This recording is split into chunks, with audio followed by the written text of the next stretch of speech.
Welcome to So You Think He Can Dance. I want to share my talent with the world.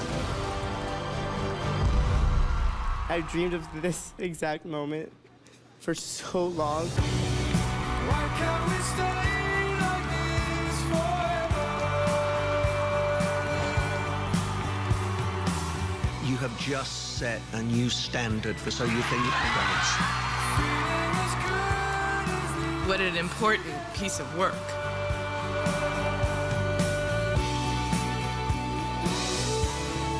I think I have just witnessed one of the most memorable routines on this show. This season, Dance has all the right moves with new judge Vanessa Hudgens.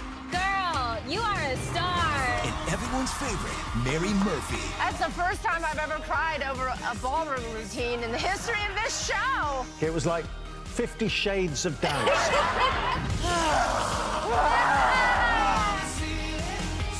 So my name is Mukhtar, but you can call me Nick. No, I want the full name. So Mukhtar Amarjagal. Lovely that you're here, Nick. We're bringing back everything you love about dance. Everything.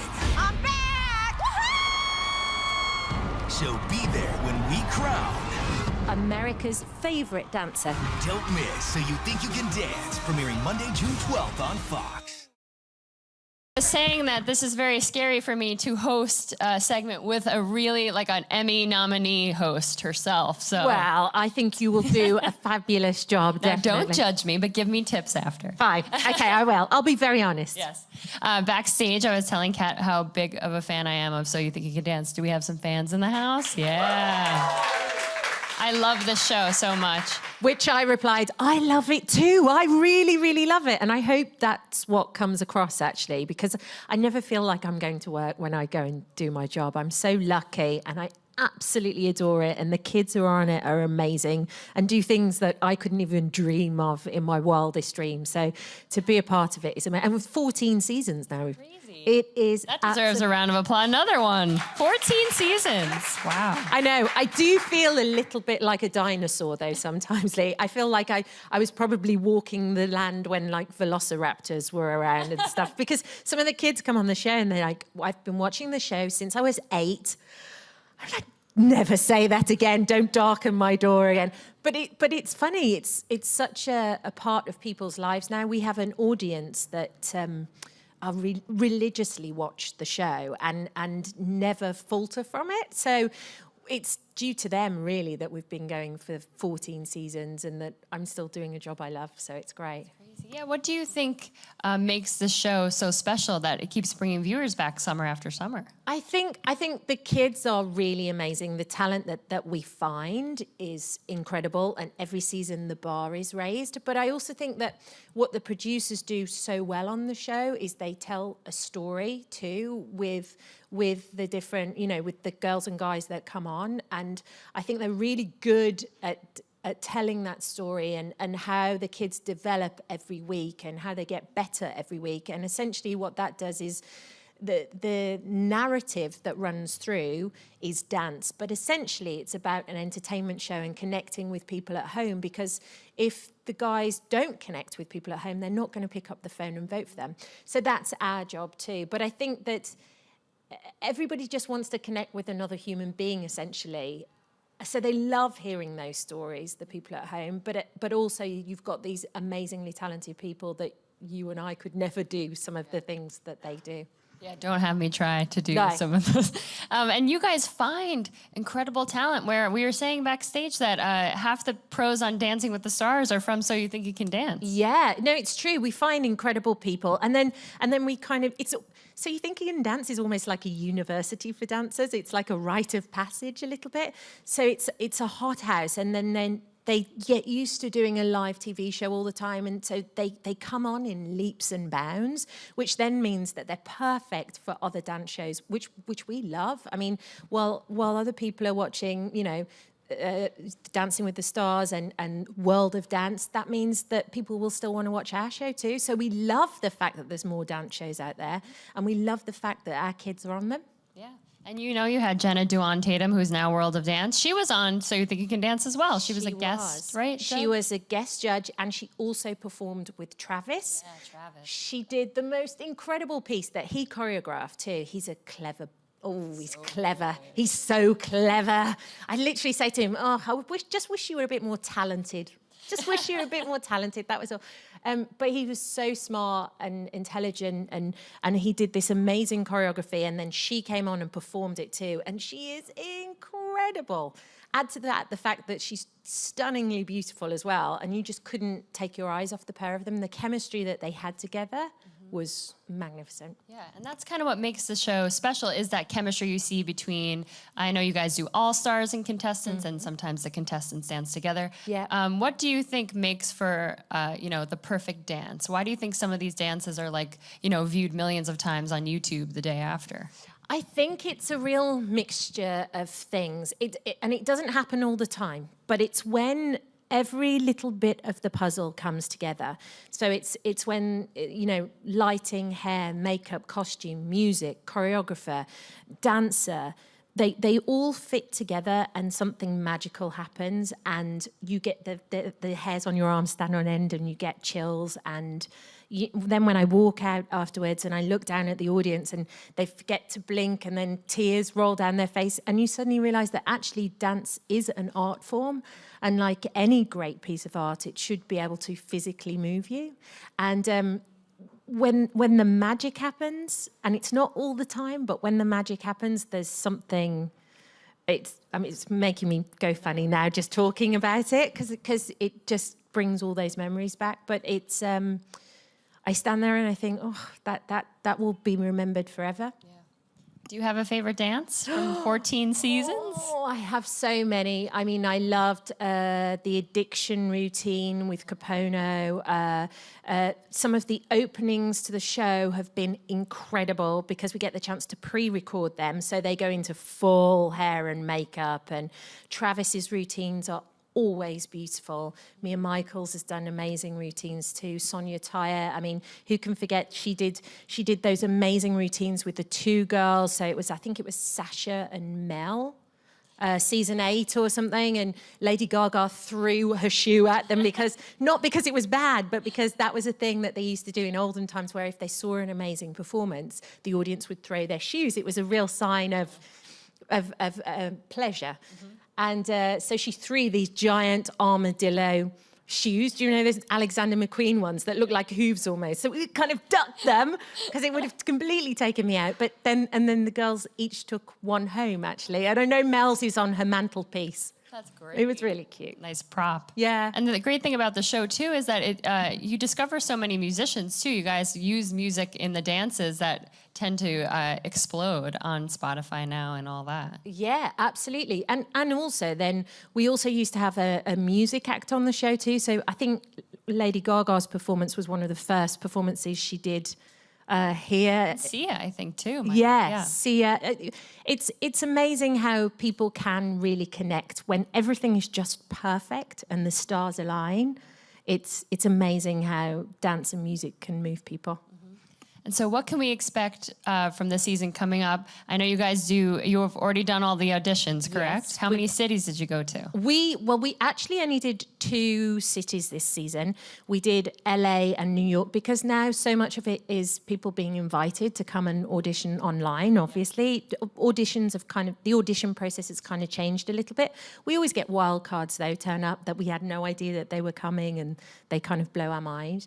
But yeah, we've done both sets of auditions. We've also taken the best dancers to the academy, so we've done the academy part, and then we've chosen who the 10 are going to be and who's going to dance with the all-stars. So it's going to be a great season. Every season before I start, I go in with a little bit of trepidation, because you just don't know if they're going to be as amazing as the season before. But we've got some great people this time. And Mary Murphy's back, which is great. The hot tamale train is rolling back into town. Whoop, whoop. And we've also got Vanessa Hudgens on the panel too, which I think is brilliant because, you know, she is an all-round artist, singer, dancer, performer, Broadway star. I think she'll be a brilliant addition. And she's already been on the road with us, and she's been doing auditions, and she gets up on stage with people and dance. Like she's in it. So it's great. And Nigel's back, of course. We all love Nigel Lithgow. Yes. How's their chemistry, the three of them, with you too as well? It's pretty cool, actually. You know, I think the girls kind of gang up on him a little bit sometimes, I think. But it's nothing Nigel can't handle, you know. I mean, he's normally pretty good at he gives great advice, actually. And normally any criticism that he gives is constructive.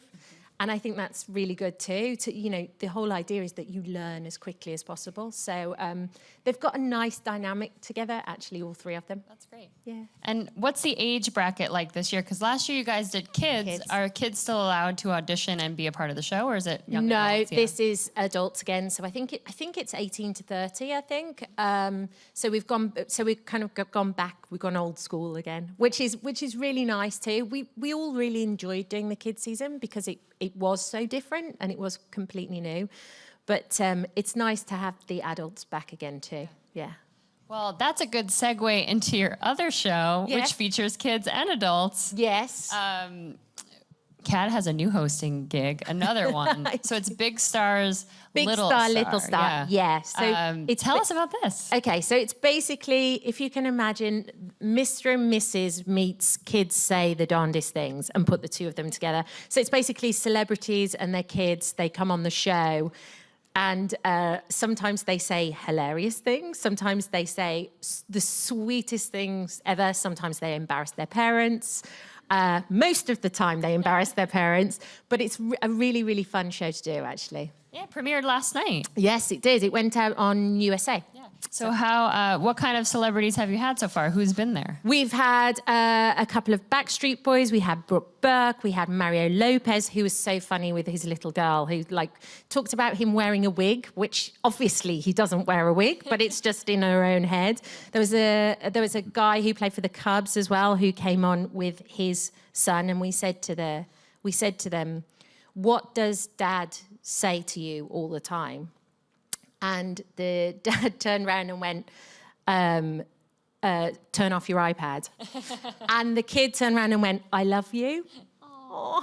So it was like the sweetest thing, but still the dad was a bit like, "No, turn your iPad off, make sure you do." Yeah. I love you. Yeah, exactly.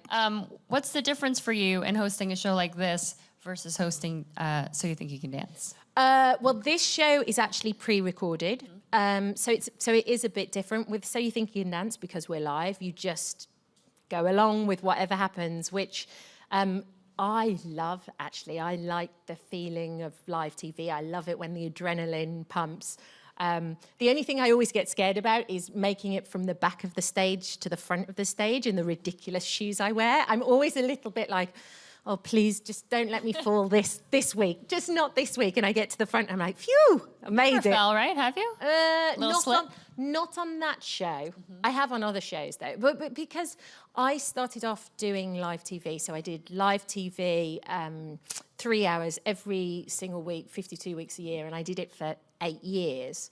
And it was a show that the first 2 hours were a bit like comedy sketches. We'd do bits and pieces and competitions, and then the third hour would go into a music show.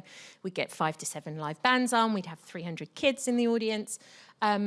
And because I did it for so long, everything has happened to me at some point or another, whether that is I got my first migraine live on TV. It was so scary. I was starting to get that tunnel vision, as you look at the prompter. I was like, I'm going to die. I think I might die on live TV. It's very strange because I didn't know what it was. I had never had one before. But I've been ill. I've dropped a mic. I've fallen over. Slash came on and talked very inappropriately about groupies and things he likes to do and things like that. So yes, everything has at some point happened to me. And I think as long as you laugh about it and you handle it with a little bit of self-deprecation and a sense of humour, the audience actually don't mind when things go wrong, actually. It kind of endears you to them even more. So Yeah, I mean, all kinds of things have happened at some point or another, but I love that feeling of life, which is what I get from dance. But this just means you've got a bit more breathing room and you've got a bit more space to play. So you can try things out a little bit more and know that in the edit, everything will be okay. Yeah, they won't put in the fall, or maybe they would. You know what? They might do. They've done it before to me. I'm like, keep the cameras rolling, whatever you do. This is gold. Ratings gold. Yeah. So is that Slash moment, you think, your weirdest, most awkward hosting moment ever, or do you have another one? That was difficult. It's always difficult, particularly when things go wrong and then you can hear the gallery in your earpiece. So then they start talking to you in your earpiece, but they're a bit stressed out about it as well. So they press the button and you can hear them talking in the gallery and they go, oh my God, did he just say... And you can hear them doing it. So you're then trying to kind of apologise to the audience that are watching at home, but at the same time dealing with the mayhem that's going on in your own ear. Oh my God. I mean, it's yeah. I mean, I should have known. I think the whole interview, he started out where he came up the stairs and they're going 5, 4, coming to you in 3, 2. And the floor manager took a cigarette out of his mouth and took it away. So I should have, I mean, and also, can I just say, I love Guns N' Roses. I kind of liked the fact that Slash was still Slash. Yeah. Even on a Saturday morning show, like, I think I've been a little bit disappointed if it had come out like Mickey Mouse, you know, like it just wouldn't have been the same, so. The persona's real. Exactly. It's a real... Exactly. I would have been disappointed. So you're, like I said before, you're an Emmy-nominated host. Mm-hmm. Did you always know that you wanted to follow this profession?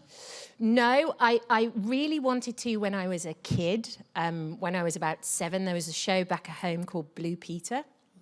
And it was a kids show, and essentially what they do, I don't know what would be the comparison here for you guys, but they'd make things and they'd do cookery and then they'd ride the fastest roller coaster in the world and swim with great white sharks, and it was like a real, what would be your comparison to that? Legends of the Hidden Temple? I have no idea, I really don't actually. But it was like one of these shows, and I thought, oh, I'd love to do that, and you get to talk to people and chat. I love chatting, I suppose you can tell, and then I was kind of told I should be a bit more sensible and go to university and be a doctor or a lawyer or an accountant or something. And then I took a year off before I was due to go to university, and I went, what do I really want to do? I didn't know what I wanted to do. And then I went back to being 7, and I was like, ooh, I quite fancy having a go at that. So I sent a tape into MTV, and I had to go back for loads of auditions, and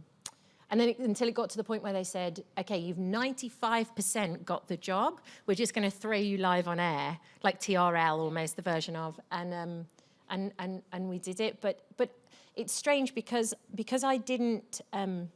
My mum and dad aren't famous, and I didn't go to stage school. I didn't know actually how it worked. So I always thought, I was always under the impression that if you were the best person for the job, you got the job. Whereas now I know it's more of a casting process, and they could have been looking for a guy or a red-haired girl, or you just don't know.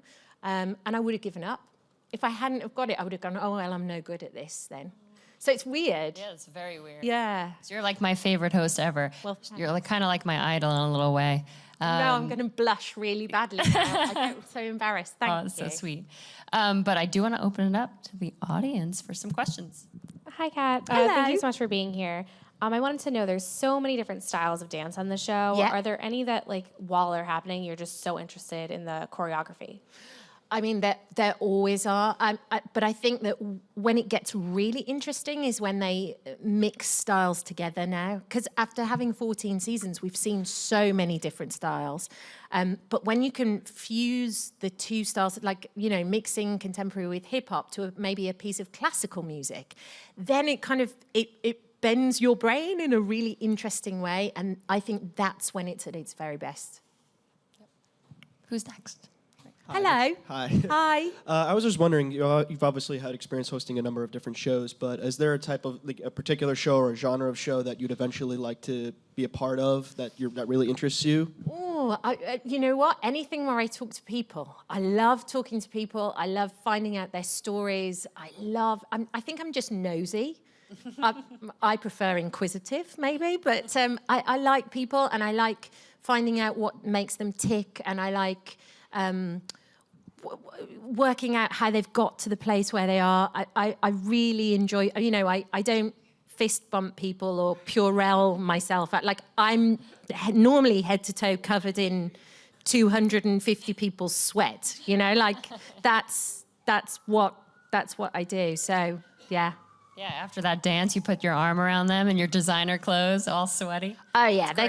Like, the worst one was Twitch. And I've told him this before. I'm like, you are the biggest sweater I have ever... And every time he would come out the door and he'd be like, Cat, come on, come on. I'd be like, oh, fine, come on then. And I would step away from him and, like, my makeup would drip down my face. But he's so amazing and he's so brilliant that he's like a superhero. We all know Twitch now on the Ellen Show. Yeah, Man. I know. She could spot some serious talent there. He's